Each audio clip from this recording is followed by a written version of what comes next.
आज चाहिँ मेरो छुट्टी हो र आज चाहिँ म केही स्पेसल बनाएर खाउँ भनेर हो बाक्लो जानु पऱ्यो, त्यहाँदेखि आउनु पऱ्यो, केही सामान किन्नु छ हो।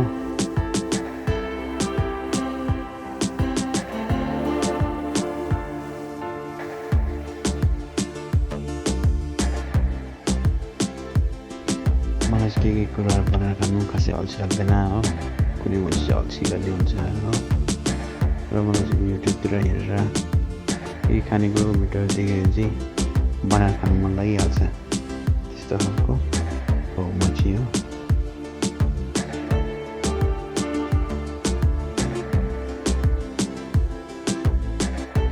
मेरो चाहिँ अलिक लाइफ चाहिँ यहाँ बोरिङ छ, ड्युटी गयो आयो, सुत्यो खायो बनायो, फेरि ड्युटी गयो, छुट्टीमा 2 बजी 3 बजेर उठ्यो, त्यस्तै छ लाइफ चाहिँ।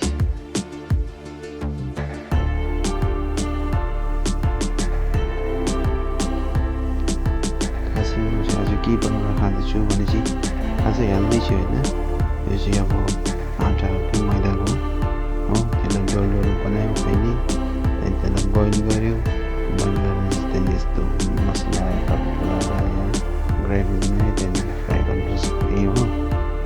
मिठो चाहिँ मिठो हुन्छ तर खासै हेल्दी छैन हो, मैदा खानु चाहिँ हेल्दी भन्दैन नि त है, त्यही भएर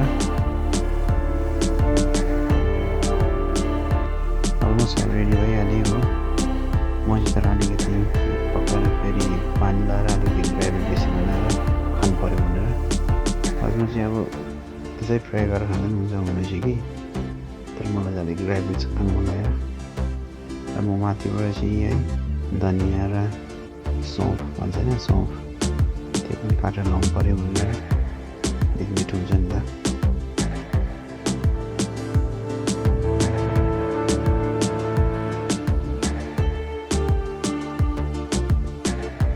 यो रोमेन चाहिँ अहिले होइन भरे खाँदाखेरि काँचो माथिबाट लाएर है खानु मिठो हुन्छ है, त्यसको लागि बनाएको छु रेडी हो। अब अलमोस्ट रेडी भइहाल्यो, माथिबाट धनिया लायो, सौँफ लायो है, मिक्स गर्यो, त्यहाँदेखि खानु लागि तयार।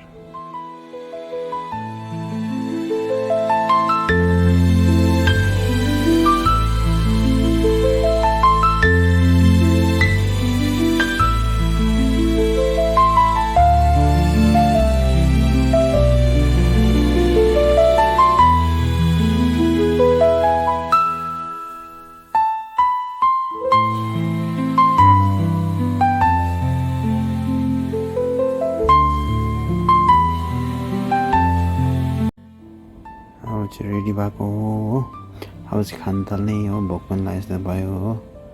फेरि नेक्स्ट टाइम चाहिँ अर्कै खालको स्पेसल खानेको भिडियो बनाएर आउँछु है।